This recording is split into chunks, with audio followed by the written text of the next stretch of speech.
In more than 2 centuries of American history, no U.S. president has ever said what Donald Trump said on Thursday.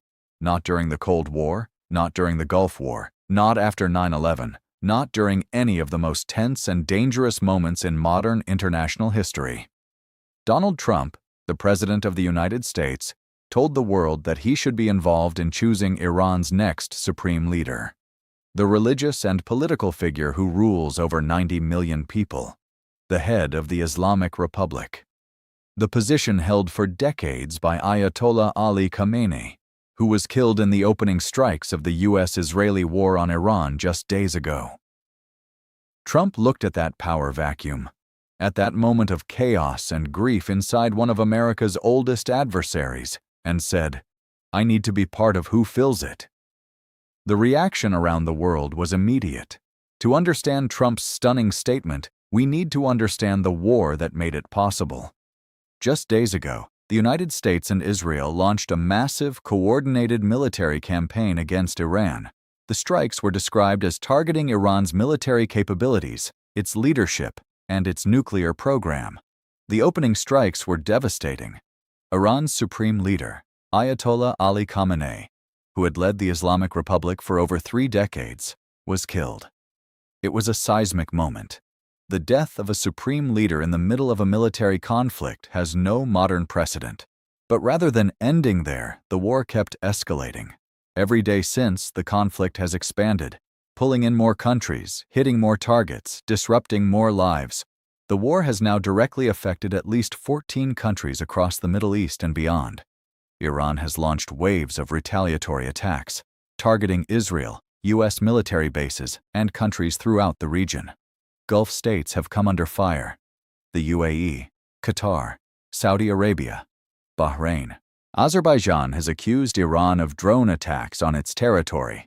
A tanker was attacked off the coast of Kuwait. Ships have been struck in the Gulf of Oman and the Strait of Hormuz, through which approximately 1/5 of the world's oil is shipped, causing oil prices to surge. And the human cost is rising rapidly. At least 1,230 people have been killed in Iran, more than 100 in Lebanon, around a dozen in Israel. 6 U.S. troops have lost their lives. This is a war that is spreading and deepening, with no clear end in sight. It is in this context that Donald Trump made his most extraordinary statement yet. Speaking to Axios on Thursday, Donald Trump said something that stopped the world. He ruled out Mojtaba Khamenei, the son of the late supreme leader and a front-runner to succeed him, calling him unacceptable and dismissing him as a lightweight. And then he went further. "I have to be involved in the appointment," Trump said, referring to the selection of Iran's next supreme leader. "We want someone that will bring harmony and peace to Iran." He then compared this to Venezuela, referencing Delcy Rodriguez, who became acting president after Trump ordered a U.S. military operation that captured Nicolas Maduro and brought him to the United States to face federal charges. In other words, Trump was not speaking loosely or off the cuff. He was drawing a deliberate parallel. He was saying, "We did this in Venezuela. We can do this in Iran. We can shape who leads your country." Now, let's be clear about what this means constitutionally and historically inside Iran. Iran's supreme leader is not chosen by elections. The position is filled through a body called the Assembly of Experts, a group of senior Islamic scholars who deliberate and select the leader based on religious qualifications and political standing. It is a process deeply embedded in the theology and constitutional structure of the Islamic Republic. For a foreign president to declare he must be involved in that process, that is not just a diplomatic provocation. That is a direct challenge to the entire framework of Iranian sovereignty and governance. So what is Trump actually trying to say and do? On one level, this could be dismissed as typical Trump bravado, bold, provocative language designed to project strength and dominate the news cycle. He has done this before, on North Korea, on Venezuela, on China, but there is reason to take it more seriously than that. Because Trump's comment comes in the context of a war that American and Israeli leaders have increasingly described in regime change terms. Both Israeli and American officials have at various points suggested that toppling the Iranian government itself, not just destroying its nuclear program or degrading its military, is a goal of the current campaign. The exact aims have shifted repeatedly and remain deliberately vague. But the direction of travel is clear. The United States and Israel are not just fighting a war against Iranian capabilities. They appear to be fighting a war against the Islamic Republic as a governing system. And Trump's comment about picking the next supreme leader is the most explicit public statement yet of what that actually means in practice. It means Washington wants to determine not just Iran's policies, but Iran's leadership. Not just what Iran does, but who Iran is governed by. That is regime change, whether they use that phrase or not. Iran's response to all of this has been one of defiant fury. Iranian Foreign Minister Abbas Araghchi accused the U.S. Navy of committing, in his words, an atrocity at sea after the United States sank the Iranian frigate Iris Dana in the Indian Ocean. The ship was returning from multinational naval exercises that, remarkably, the U.S. Navy had also participated in. Sri Lankan authorities rescued 32 crew members. At least 87 bodies were recovered. Araghchi issued a chilling warning. Mark my words, the U.S. will come to bitterly regret the precedent it has set. Even more striking, an Iranian cleric appeared on state television calling for violence against both Israeli and American leadership, including Trump specifically. The statement came from Ayatollah Abdollah Javadi Amoli, one of the highest ranks within Shiite Islamic clergy. Calls for violence of this nature from a figure of that religious rank are considered extremely rare. It signals how deep the rage runs in Iran right now. Despite the devastation inflicted by U.S. and Israeli strikes, despite the killing of its supreme leader, despite the sinking of its warship, Iran is not surrendering. It is not negotiating. It is retaliating, and it appears ready to continue doing so. Let's look at just how wide this conflict has spread, because the scale is staggering. Israel continues to face waves of Iranian missile attacks. Air raid sirens have sounded in Tel Aviv and Jerusalem. Israeli forces have simultaneously struck Iran's ballistic missile launch sites and expanded ground operations in Lebanon. Lebanon is experiencing a dramatic escalation. Israel issued a mass evacuation warning for all of Beirut's southern suburbs, signaling imminent heavy bombardment. Israeli forces struck over 80 targets in Lebanon in a single 24-hour period, including Hezbollah command centers in Beirut. UN peacekeepers confirmed ground combat in southern Lebanon as Israeli troops crossed the border.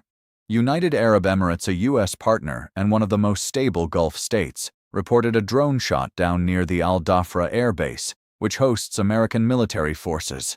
Shrapnel fell to the ground. 6 people were wounded.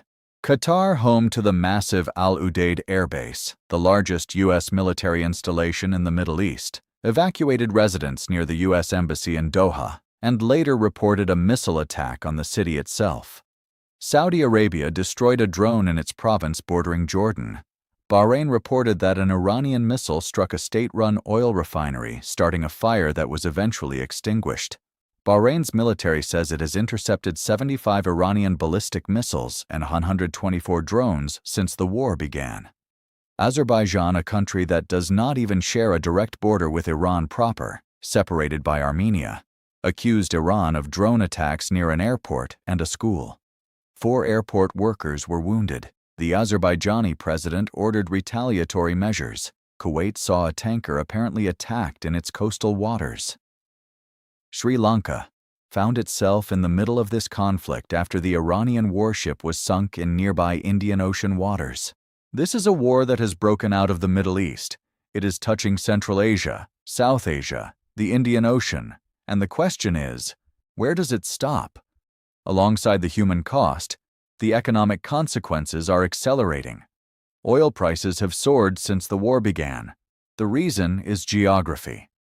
The Strait of Hormuz, the narrow waterway between Iran and the Arabian Peninsula, is one of the most critical energy choke points on Earth. Approximately 1/5 of the world's entire oil supply passes through it. Since the war began, ships have been attacked in the Gulf of Oman and the Strait of Hormuz. Insurance costs for shipping in the region have spiked. Many commercial vessels have diverted away from the area entirely. Combined with Iran's attacks on Gulf state oil infrastructure, including the Bahrain refinery strike, global oil supply is under serious pressure. And when oil prices rise, everything else follows. Transport costs, manufacturing costs, food prices, consumer goods. The economic pain of this war is not confined to the battlefield. It is spreading to every country on Earth that depends on affordable energy, which is essentially every country on Earth. Now let's focus on the question that is dominating Iranian political life right now. Who leads Iran next? Ayatollah Ali Khamenei held the position of supreme leader since 1989, nearly 4 decades. His death has created a power vacuum unlike anything the Islamic Republic has faced in its history. Under Iran's constitution, the Assembly of Experts, a body of senior Islamic scholars, is responsible for selecting the next supreme leader. The leading candidate, according to multiple reports, is Mojtaba Khamenei, the late leader's 56-year-old son. He is seen as a conservative figure who would maintain the ideological and political direction of the Islamic Republic. He has significant support within Iran's clerical and security establishments. But Trump has now publicly ruled him out, called him unacceptable, called him a lightweight. What effect does that have? Ironically, in the context of a nation under military attack, it may actually strengthen Mojtaba's position domestically. Being rejected by the United States could be a mark of legitimacy inside Iran right now, not a disqualification. Iranian nationalism tends to intensify under foreign pressure. The idea of Washington effectively vetoing Iran's next supreme leader may be precisely what motivates the Assembly of Experts to choose him. History is full of examples of foreign interference backfiring in exactly this way. There is a fundamental question hanging over everything happening right now. What does the United States actually want? Is this about changing Iran's policies, destroying its nuclear program, ending its support for groups like Hezbollah, stopping its missile attacks on its neighbors? These are specific, defined objectives. They are things a government can agree to while remaining in power. Or is this about changing Iran's government, toppling the Islamic Republic entirely, replacing the theocratic system, installing leadership that Washington finds acceptable? That is a completely different objective, and it is an objective that no foreign military campaign in modern history has reliably achieved. The United States toppled Saddam Hussein. Iraq has been unstable ever since. The United States toppled Muammar Gaddafi. Libya descended into civil war. History suggests that imposing a government from outside, especially in a nation with as strong a sense of identity and independence as Iran, is extraordinarily difficult. And yet, Trump's comment about choosing the next supreme leader points unmistakably toward the second objective, not policy change, regime change. This distinction matters enormously for how the war is fought, how long it lasts, what success looks like, and what the region looks like when it is over. And right now, the answer remains dangerously unclear. The world woke up Thursday to a statement that would have seemed unthinkable even a week ago. The President of the United States, in the middle of an active war against Iran, declared that he must be involved in choosing Iran's next supreme leader.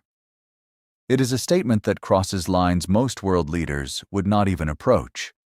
It raises questions about sovereignty, about international law, about the limits of military power, and about what America's true objectives in this war actually are. Meanwhile, the conflict deepens. Iran is defiant. Its foreign minister warns of bitter regret. Its clerics call for blood. Gulf nations are under fire. Shipping routes are disrupted. Oil prices are climbing. Lebanon is facing renewed devastation. The Strait of Hormuz is a danger zone, and at the center of it all, a power vacuum in Tehran. Who fills that vacuum will shape the Middle East for a generation. Trump says he wants a say in the answer. The question is, does the world let him have one? And what happens if he tries? These are not hypothetical questions anymore. They are the questions that will define the coming weeks, and possibly the coming years. Thank you for watching. If this analysis helped you understand what is happening, please like, share, and subscribe. We will keep bringing you the clearest, most in-depth coverage of this rapidly evolving crisis. Stay informed, stay critical, and we will see you in the next one.